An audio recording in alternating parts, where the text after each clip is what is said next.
Hello dear students, free maths classes में आपका स्वागत है। Hello dear students, good morning. आज के इस लेक्चर में मैं आपको इंड्यूस्ड मीट्रिक इस टॉपिक पर कुछ बताऊंगा और इसके बाद भी हम सूडो मीट्रिक स्पेस की डेफिनेशन करेंगे। चलिए देखते हैं इंड्यूस्ड मीट्रिक क्या होता है। बच्चों, इंड्यूस का मतलब क्या होता है? हम कोई चीज़ तैयार करते हैं, उसको इंड्यूस करना बोलते हैं।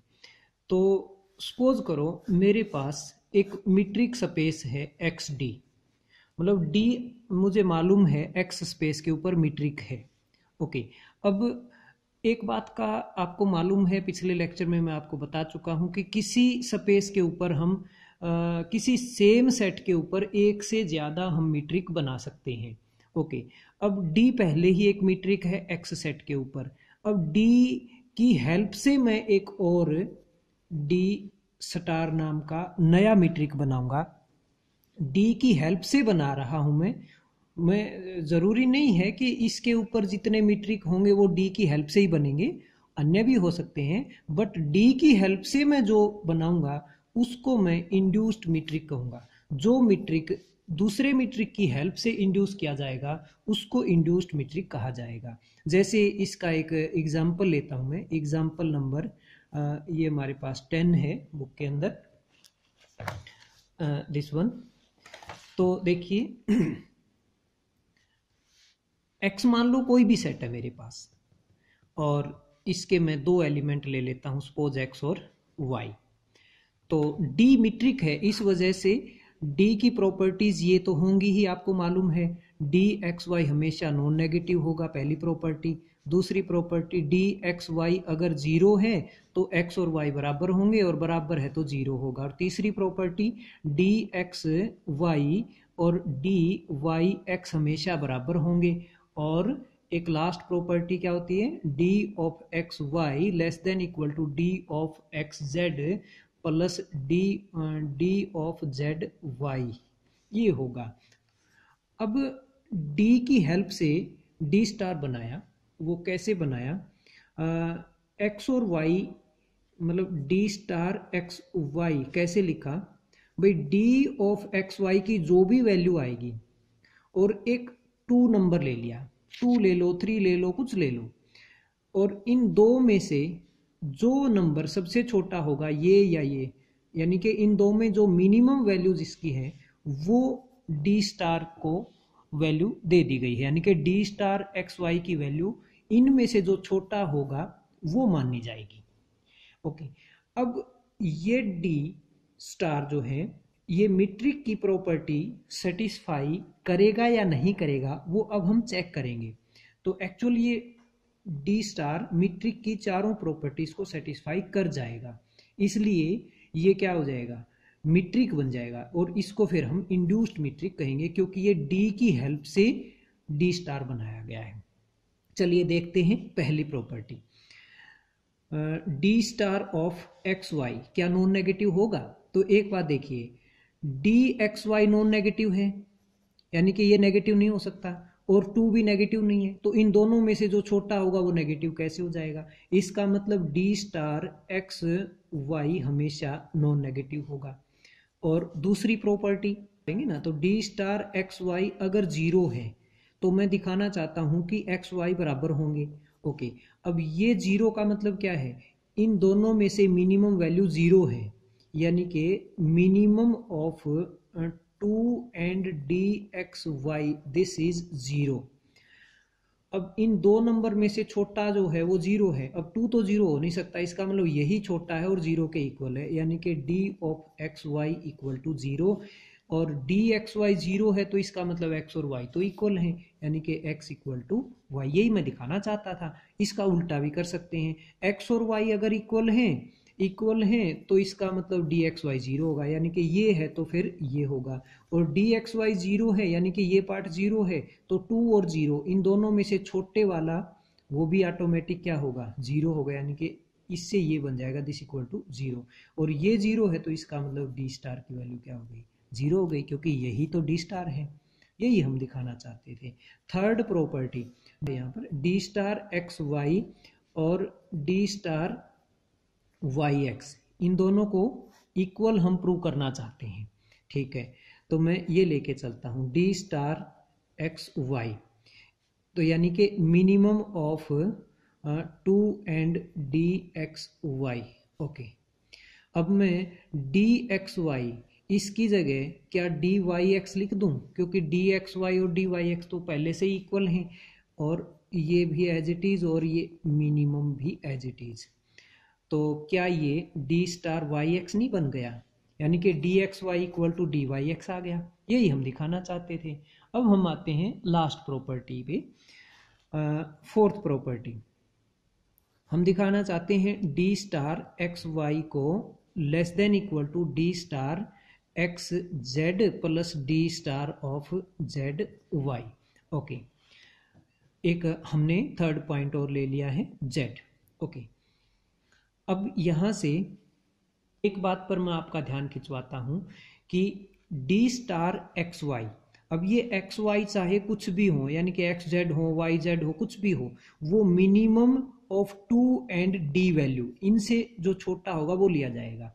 तो हम ये कह सकते हैं कि डी एक्स वाई की वैल्यू 2 या 2 से छोटी होगी, क्योंकि 2 और इसमें जो मिनिमम होगा वो या तो 2 होगा या 2 से भी छोटा होगा। ठीक है, यानी कि मैं कह सकता हूं डी स्टार एक्स वाई भी 2 या 2 से छोटा होगा, डी स्टार एक्स जेड देखेंगे वो भी 2 या 2 से छोटा होगा, और डी स्टार जेड वाई भी 2 या 2 से छोटा होगा। और 2 से ही नहीं, ऐसे ही हम डी स्टार एक्स वाई को डी एक्स वाई से भी छोटा या बराबर कह सकते हैं। जैसे 2 से काम नहीं, ऐसे इसके लिए भी हम कह सकते हैं कि D star of x Y less than equal to D x Y, D star X Z less than equal to D X Z, है ना, इस तरह से। अब मैं यहां से 2 केस बनाता हूं। देखिए वो 2 केस क्या बनेंगे। केस नंबर 1, मान लो डी एक्स जेड ये 2 के बराबर है, या फिर डी स्टार, तो D star of Y Z Y. तो मैं एक बात तो गारंटी से कह सकता हूं कि डी स्टार एक्स जेड और डी स्टार जेड वाई को अगर ऐड कर दिया जाए तो ये सम जो है ये 2 से बड़ा होगा, क्योंकि इन दोनों में से कम एक की वैल्यू तो 2 है, या तो ये 2 है या ये 2 है। ओके, लेकिन 2 से छोटा कौन है? पिछले पेज पर मैंने यहाँ दिखाया था कि 2 से छोटा मैं कह सकता हूँ डी स्टार एक्स वाई को। ओके, तो एक सेकेंड, तो यहाँ पर मैं लिखूंगा D star of x Y. तो यही तो मैं प्रूव करना चाहता था, D star X Y less than equal to this one. अब दूसरे केस में हम मान लेते हैं कि डी स्टार एक्स जेड भी 2 के बराबर नहीं है और डी स्टार जेड वाई भी 2 के बराबर नहीं है। ओके, तो इसका मतलब डी स्टार एक्स जेड की वैल्यू डी एक्स जेड के बराबर होगी, क्योंकि डी स्टार एक्स जेड क्या होता है, डी एक्स जेड और 2, उन दोनों में जो छोटा है। अब डी स्टार एक्स जेड की वैल्यू 2 के बराबर तो है नहीं, तो इसका मतलब इसी के बराबर है फिर। तो ऐसे ही d star of Z y equal to D of Z y होगा। अब इन दोनों को ऐड कर लेते हैं, D star of x Z plus D star of Z y equal to D of x Z plus D of Z y. इसको equation 1 के रूप में हमने रख लिया। ओके, अब मैं लेता हूं d star of x y. अब d star of x Y क्या है, मिनिमम है 2 और डी एक्स वाई का, यानी कि इससे और इससे इन दोनों से छोटा है या दोनों में से किसी एक के इक्वल है, तो मैं कह सकता हूँ less than equal to D of x Y है। लेकिन D x Y less than equal to होता है किससे, D of x Z plus D of Z Y से। क्यों, वो पिछले पेज पर मैंने दिखाई थी ना प्रॉपर्टी नंबर 4 डी की, क्योंकि डी तो मीट्रिक है इसलिए ये होगा। और इसकी वैल्यू फिर इक्वेशन 1 से ये रख दो, तो ये होगा डी स्टार लेफ्ट साइड वाला D star X Y less than equal to D star of x Z plus D star of Z Y. तो ये प्रूव हो गया है कि डी स्टार जो है ये मैट्रिक्स की सारी प्रॉपर्टीज को सेटिस्फाई करता है। That's why D star is this D star is the induced metric and induced with the help of D. तो ये था बच्चों इंड्यूस्ड मैट्रिक और उसका एक एग्जांपल। अब हम करते हैं सूडो मैट्रिक स्पेस की डेफिनेशन। इंड्यूस्ड मैट्रिक की डेफिनेशन भी आपके पेपर में पूछी जा सकती है। एक और इम्पोर्टेंट डेफिनेशन मैं आपको करवा देता हूं इस लेक्चर में, सेमी मैट्रिक स्पेस या सूडो मैट्रिक स्पेस। बच्चों मैट्रिक स्पेस की चारों प्रॉपर्टीज में से दूसरी प्रॉपर्टी में थोड़ी सी ढील दे दी जाती है तो वो बन जाता है सेमी मैट्रिक स्पेस। लेकिन सेमी मैट्रिक कहा जाएगा अगर डी ये चारों प्रॉपर्टी सेटिस्फाई करता है। पहली वही है same, D x Y greater than equal to 0 for all X Y belonging to X, same वही है। दूसरी प्रॉपर्टी एक्स वाई अगर बराबर हैं तो डी की वैल्यू क्या होनी चाहिए 0। लेकिन मैट्रिक स्पेस की डेफिनेशन में इसका उल्टा भी होता था बच्चों, यहां पर इसका उल्टा नहीं लिया गया है, सिर्फ एक साइड की ये प्रॉपर्टी है। x और y बराबर हैं तो d क्या होना चाहिए 0, लेकिन d 0 है तो कोई जरूरी नहीं है x और y इक्वल हो, ना भी इक्वल हो तो भी चलेगा, राइट। दूसरी प्रॉपर्टी सेटिस्फाई मानी जाएगी। अगर x y ना भी बराबर हो, d 0 होते हुए x y ना भी बराबर हो तो भी चलेगा, लेकिन बराबर हैं तो एक्स वाई क्या होने चाहिए, डी एक्स वाई क्या होना चाहिए 0 होना चाहिए। तो मैट्रिक स्पेस की डेफिनेशन में उल्टा भी था कि डी की वैल्यू 0 है तो एक्स वाई इक्वल होने चाहिए, और एक्स वाई इक्वल है तो डी की वैल्यू भी 0 होनी चाहिए। वो थी मैट्रिक की दूसरी प्रॉपर्टी। तीसरी और चौथी प्रॉपर्टी भी बच्चों सेम है, तो ये डेफिनेशन पूछी जा सकती है। कई बार एग्जाम में ये भी पूछ लिया जाता है कि सेमी मैट्रिक स्पेस का एक एग्जाम्पल बताइए, तो ये एग्जाम्पल आप याद कर लेना, एग्जाम्पल नंबर 13 की स्टेटमेंट सहित इसको याद कर लेना। तो इसमें जैसे मान लो हमारे पास x क्या है, कैसे याद रखोगे थोड़ा याद करवा देता हूँ।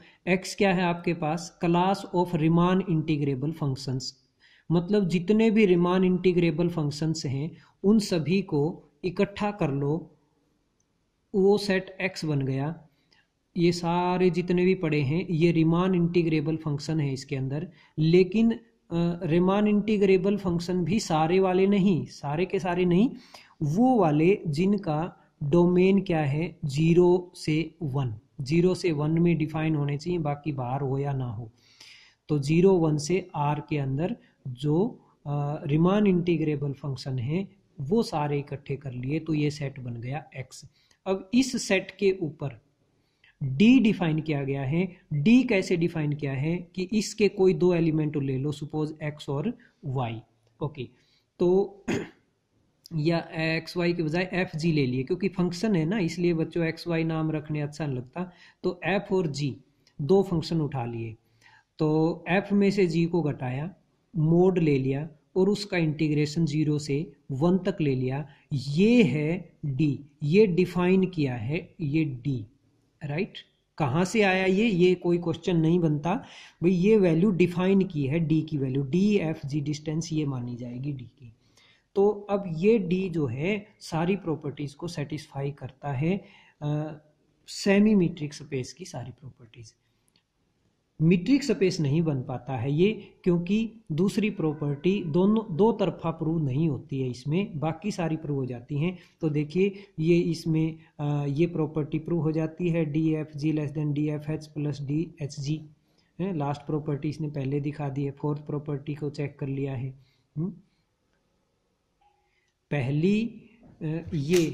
पहली तीसरी और चौथी ये प्रॉपर्टी ऑटोमेटिक इस पे सेटिस्फाई हो जाती है, लेकिन दूसरी प्रॉपर्टी जो है वो अलग से दिखाई गई है यहाँ पर कि f और g को अगर इक्वल ले लेंगे, इक्वल ले लोगे तो f से g कट के 0 आ जाएगा, 0 का इंटीग्रेशन करोगे तो 0 आएगा, यानी कि डी एफ जी की वैल्यू क्या आ गई 0 आ गई।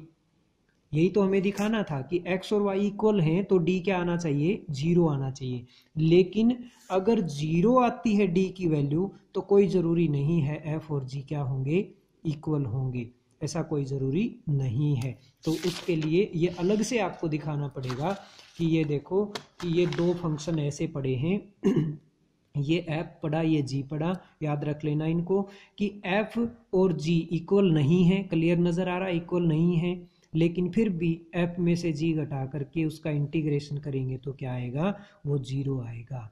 तो इसका मतलब ये है उल्टी प्रॉपर्टी ट्रू नहीं है। d 0 होने से x y बराबर हो जाएंगे ऐसा कोई ज़रूरी नहीं है, क्योंकि f और y बराबर ना होते हुए भी d क्या आ रहा है, 0 आ रहा है। इसका मतलब ये मीट्रिक स्पेस नहीं है, लेकिन दूसरी प्रॉपर्टी अधूरी सेटिस्फाई होने की वजह से ये सेमी मीट्रिक स्पेस बनेगा। आज का लेक्चर यहीं फिनिश करते हैं। उम्मीद है आपको समझ आया होगा। तो अपने दोस्तों को भी बताना न भूलिएगा, उनके साथ भी वीडियो को शेयर कीजिएगा। धन्यवाद। जय हिंद।